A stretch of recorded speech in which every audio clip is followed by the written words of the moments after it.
Hi, Donna. Thank you for being here and for accepting to join us to share your journey as a coach supervisor. Thank you for inviting me. Donna, are you happy to start with a little bit of a background to yourself as a coach and what brought you to coaching in the first place? Yeah, of course. So I had quite a squiggly career. I didn't really know what I wanted to do. And when I left university, and I dropped out before graduation due to health reasons, I fell into retail. Retail's a really interesting industry. I think it's something everybody should work in at least once in their life, until you've met the general public head on like that. You are not fully prepared for this world. But during my 15 years within that sector, I loved people development. So I always took care of the day job in order to maneuver myself to play in that space of developing others. And one of my proudest achievements from that time was supporting over 40 individuals into and up through various management and leadership positions in the companies that I worked for. What I didn't realise during that time was that the skills that I was using were the skills of coaching and mentoring. I didn't have the label for them. And I'd had various in-house training, and I've always been a lifelong learner. But it wasn't until I moved into the charity sector and had the opportunity to do my first coaching qualification that suddenly all the light bulbs and the fizzing and the popping went off to go, this is what I've been doing and loving for so many years. So my first coaching qualification was my ILM Level 5. And it really gave me some structure, some language, a framework to articulate skills that I'd kind of instinctively developed. So having done that, it felt really important to continue that journey of exploring what coaching is, what it looks like as its own profession, not just as a skill that I was utilising as a leader and a manager. And so I went on and did my ILM 7, which was fantastic for really going back and peeling back all of that understanding, all of that learning, unlearning, relearning, to really feel cemented in moving from, as I say, it being a skill set that I used within a wider skill set to being a profession that I wanted to really thrive and excel in. Wow, what a story. And it seems like such a natural fit for you, coaching. And how did supervision come into your story? So I had supervision once I'd done my first formal qualification. That was my first introduction to supervision. And the experience of supervision was another string to the learning bow, if I can explain it that way. So I think learning is a superpower. I think it's a superpower every human has. Some people are tapped into it, others need a little bit of help to realise that magic that exists within them. And my first experiences of supervision were learning in a new way. So outside of the classroom, outside of the skills coming into contact with real people, this was a beautiful opportunity to really sit in that reflective and reflexive learning space. And as somebody whose pace is naturally really fast, that slowing down, that coming back to myself, that having the support to revisit my experiences and look at them through different lenses to deepen my understanding was really, really powerful. And after doing my ILM 7, I felt really certain that as I continued to mature as a coach, it would be a natural progression to then train as a supervisor. Because I think as we grow in what we're doing, as we integrate all of our various life experiences, our studying, our learning, we bring all of that into our practice in a way that continues to move forward, but still requires us to come back. Don't know if that makes any sense, but kind of we can get carried away as coaches, collecting training, qualifications, learning. Models, approach. Yes. And actually, training as a supervisor felt important to come back in a new way with a new lens to interrogate all of that development, all of that maturity, all of that learning. And I think there's also something, I think when we're drawn to coaching, there's an element of wanting to nurture, support, help others. And I think that continues through our coaching journey, with supervision then being a really natural progression to support others in the profession on their learning and growth journey. So it felt like a really natural progression in so many ways. It does seem like this progression is both in terms of your personal progression as a coach, and it almost feels like supervision brought everything together for you. It was a new way of looking at coaching, but almost it, and this might be just me interpreting what you shared, but it's almost like it rounded up the whole of the experience that you. For where I am right now. So the reaction you're seeing in me, where you kind of went, at least that's the way I'm seeing it. I absolutely agree. At the moment when I embarked on my qualification, it felt like that. Right, let's see where we're at right now. Let's bring it all together. But I know the journey doesn't stop. Yeah. And that's where the challenge is. I don't see qualifying as a supervisor as a destination or an end point in the journey. It's the start of the next phase of the journey, the next layer of the onion, so to speak. Yeah, I think as coaches we're addicted to learning. If I can use this word, I don't know if it will ever stop, this journey to develop. But I think that's really important. I think if you're going to commit to being a coach, and I really want to make that distinction between coaching as a profession and being able to use coaching skills within other roles.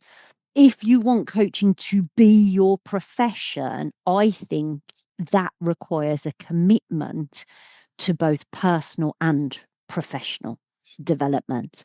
And I think that commitment has to be ongoing, because if you look at the work that we do with clients, we walk alongside them for a part of their journey. That journey is going to continue without us. And so one of the roles I think that we play, both as coaches and as supervisors, is as a role model, is as somebody that demonstrates, that walks the walk of the things that we talk about. And so I think that commitment is intrinsically, fundamentally linked to how we show up as a coach or a supervisor. That's really interesting what you're sharing. And then I wonder, what else do you think it's important for effective supervision, for somebody to be an effective supervisor? Oh, so I think there's so much in the relationship that we build with the people that we work with. I think it's really easy to, particularly as a new coach, to fall into the trap of feeling like supervision is hierarchical. And I'm pausing and smiling to myself because I absolutely recognise that as a supervisor, generally, there is a wealth of experience that you're bringing to that in terms of your coaching practice, your coaching maturity. But I know in those early days of supervision, and certainly working through my first couple of supervisors, there was that fear sitting on my shoulder of, will they judge me? They're so much better than me. Am I doing it right? So I think the way that we co-create that working relationship is so, so important, because those things are really naturally going to exist in the coach's mind, right? We're human. Yeah. As a supervisor, we have to help somebody to feel comfortable in their own space, that they can show up exactly as they are, and that what we will hold and create is a space in which we can think together. We can look at things through a range of lenses. We can celebrate our successes as well as identifying where there's opportunities to grow. And I think if we don't get that relationship building, that rapport building, that psychological safety right at the outset, we're not setting up that relationship for success. That's such an important point that you're making, because sometimes this space, the supervision space, can be really vulnerable. Not always easy to look at yourself as a coach. Am I doing things to the best way that I can? Well, what are those growth areas? And sometimes for some it's easier than for others. For some moments can be more vulnerable than others. So that safety that you're describing, and that relationship, that openness, and for that space for the supervisee to be able to be vulnerable and fully open up about themselves, their situation, the value that they are adding to their client is so critical, isn't it? Absolutely. And if we're going to work on areas for development, it's our strengths that give us the strengths to do that. So we have to have that balance in our approach of appreciating what is, drawing out all of the good stuff, to then feel ready, equipped, resourced to move forward in our growth, in our vulnerability. Donna, there's a vibe about you. There's an energy about you it's so special, and Yeah, that's such a lovely piece of feedback. it really comes across, right? Because the way I often ask my supervisees and coachees, why did they choose me? And they give usually two answers. One is that I feel understood. I feel that you understand me.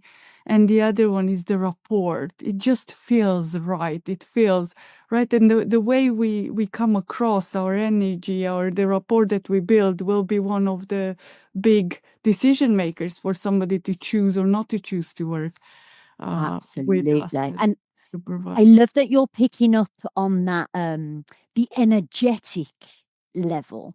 Because don't you think sometimes when we get in discovery calls or those initial conversations about starting to work together as a supervisor and supervisor, you can almost very dangerously fall into job interview territory, right? What are you looking for? Let me give the right answer. Let me give a good answer. But actually, one of the things about coaching well is being attuned to all of the elements of communication that are coming through. And those are not always verbal, they're not always visual. Sometimes it is that felt sense. And I think as we mature in our practice, we learn to lean into that a lot more. So I think there's almost a responsibility in that initial chemistry session, that initial conversation about working together, to attune to all of the signals that we're picking up. Yes. And Nana, who do you attune to in terms of who are your clients, usually in terms of supervision, the supervision work? So I love variety in my work. And that is something that's really important to me. So I almost rebel against this idea of niching, that this one type of client is my client. I think because my experience is quite broad and quite deep, it gives me a couple of different playgrounds within which to have some fun. So I love working with internal coaches, having been an internal coach myself. I think that's a really tricky space to be operating in. It's usually tagged on to somebody's job responsibilities. There are all those dynamics in terms of you being part of the organization and then having to keep those boundaries in your coaching relationships that can be quite challenging. So I have a special place in my heart for internal coaches. I also work quite a lot with small business owners. So people who have taken that leap into self-employment to set up a coaching, training, consultancy business. And there, what I love about that space is really we're navigating the roller coaster ride of personal resilience in terms of not only how we grow in our practice, but all of the stuff that goes with growing our business alongside that, and all of the identity questions that brings up. So that's another really nice space to be working in. The final one is leadership. So one of the things that really fascinated me really early in my coaching, in my supervision training with ICCS, was when we talked about the different ways supervision space could be used. I got really excited thinking about some of the work I do, particularly with senior leaders. I work with a couple of CEOs from grassroots charities, and I recognise that the coaching in that space at times almost has that supervision element to it.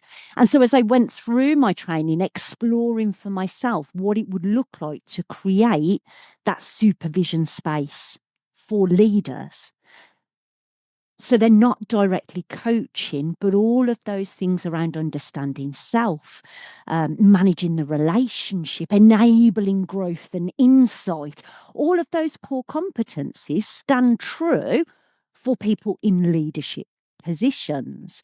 So I love adapting the supervision space to work for leaders to have that reflective, restorative, normative, formative space in which they can grow too. Thank you for sharing. This variety is it's really interesting because I haven't realized basically at the beginning before I trained in how many spaces you can bring supervision and the skills. We have somebody who's using supervision in the pharmaceutical industry, which I would have never thought. And when I have calls with prospective students for ICCS and they ask, where can supervision be used? It's really varied, basically. Yes. Anybody and everybody who's using coaching in their work, and they need supervision of that coaching work.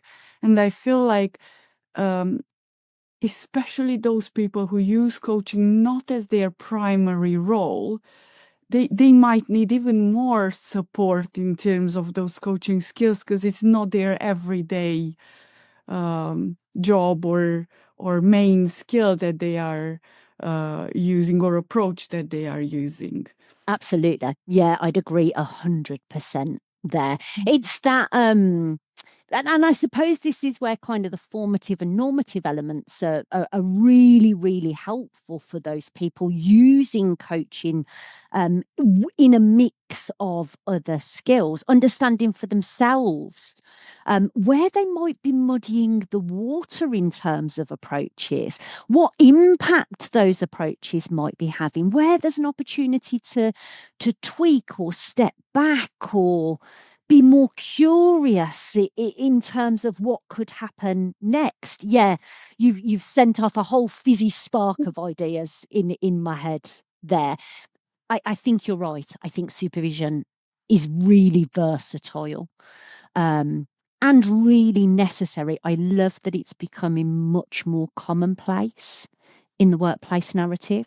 Certainly when I started out, given that I only undertook formal coaching training 15 years into my career, supervision feels like it was even further behind that. I love when it starts to become a part of our everyday conversation, because you know then that the impact is being felt, the uptake, the ripple is Yeah. having its intended impact. Mm. Donna, what do you love most about coaching supervision? I really love the magic of somebody recognizing their skills, their competence, like those win moments. When a supervisor comes in, perhaps weighed down by a really heavy case, uncertain about their way forward, feeling lots of doubt, lots of uncertainty. I love that moment where you see the shoulders drop and the breath exhale, and that just recognition, I've got this, I can do it, I am good enough. So that's one part. The other is when the ideas spark. So you know when you get into one of those trains of thought and the person just takes it and runs with it, and all of a sudden you're hearing them map out all of these possibilities ahead of them. Like you can just see that creativity at work. That feels like magic in the moment. Mm. As you explained this, or you shared, it really made me wonder, what is your supervision approach? Because it almost comes across like it can be such a creative space. It can be also a restorative space. There's many, I can imagine you doing many different spaces based on what the client needs. Can you share a little bit of the work that you do as a supervisor? Yeah, so I think you've summed it up really lovely. My role is to be ready to respond to that person's needs in the moment. Um, and I smile as I say that, because so often a supervisor will turn up with it's like in a coaching session, isn't it? I need this. And as you talk around and explore and offer up that mirror of reflection, I quite often get the feedback, we talked about what I didn't even know that I needed. Mm. So I think creating a space that is open, that is receptive, that is responsive to whatever is with that person, in that person, in that moment. I feel like that's the best way to summarize what I do, because I don't think it's a hard and fast. I Mm. think it's really dependent on what shows up. Mm. And then how would you say that the course itself, the training, helped you in developing some of these skills and approach? So many ways. The journey of the course was its own roller coaster. I definitely had moments of, this is new, I want to grab it with both hands, I want to use it, I want to test it, I want to experiment, to then going, oh my God, I know nothing, I'm a really bad coach, I'm never going to get this. What's the difference between coaching the coach and supervision? I love that the study took me on that journey. I think there's so much to learn from our own experience. I really valued all of the other participants on the course. So everything that everybody else brought was so useful to hear and to be a part of and to learn from and to lean into.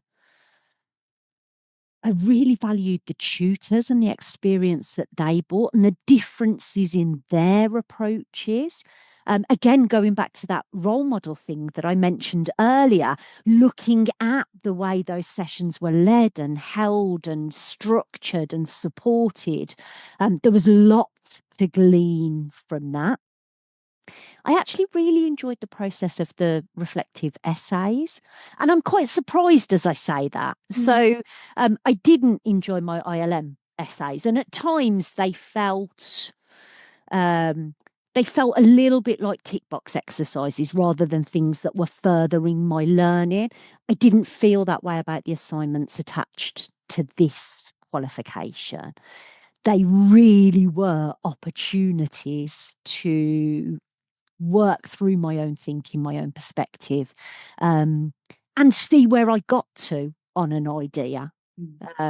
So yeah, there were I'm sorry, I can't pick just one. I told you I like lots of things and variety. I want it all. I loved it all. And that's amazing. And I don't know whether there is just a one answer, right, to this question. Were there any moments where you felt this was particularly challenging or unexpected moments? Even if not very challenging, but I didn't expect to learn that or to be faced with a certain. So there were two things that really struck me. Challenge, if I take challenge first, the first time of stepping up to be in the fishbowl brought a whole level of panic I didn't anticipate. There was that vulnerability was really raw. The respect and admiration I had for the other people in the room kind of almost turned into a bit of a negative in that moment. It was really scary. So that was quite a challenging moment. But as is so often the case, when you do it, and you come through the other side, all of the value just wipes away all of that fear that you were experiencing. But I think it's important to call out that did feel challenging the first time. The unexpected, I think the unexpected is where it took me with my own practice. In that, it really prompted a new level of introspection for me.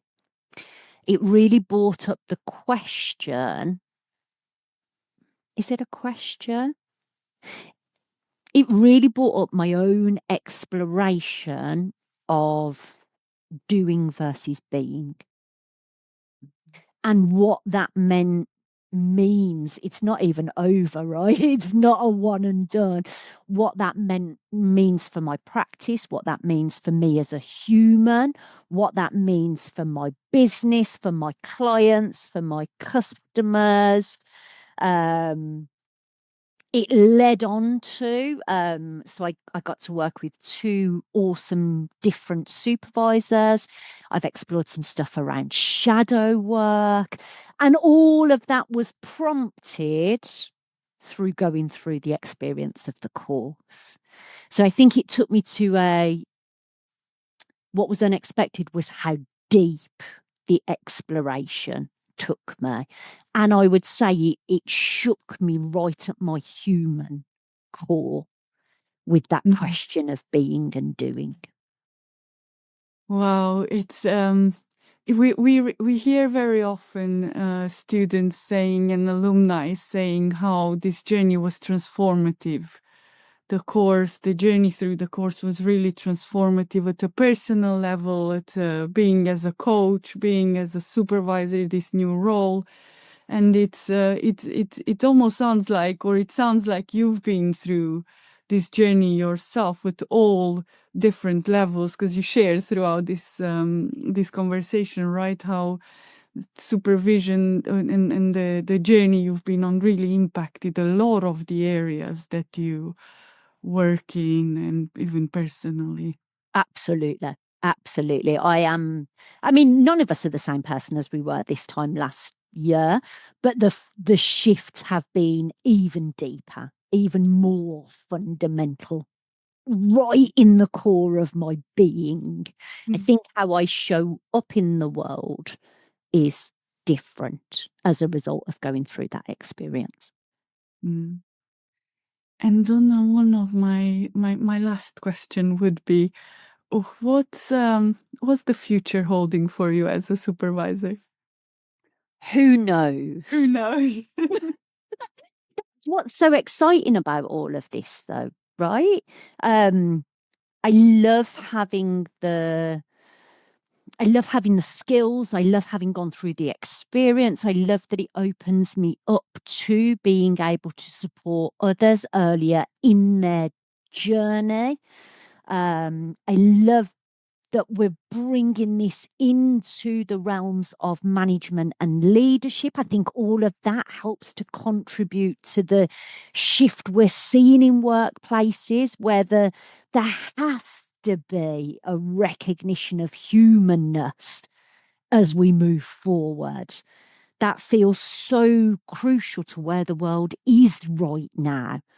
And I think I'm super excited to feel equipped and resourced to be a part of that change. Donna, thank you so much for such an insightful and inspiring conversation around your journey as a supervisor. It was such a pleasure having you here. Oh, thank you so much. It's been lovely chatting with you, Andrea. Thank you, Donna.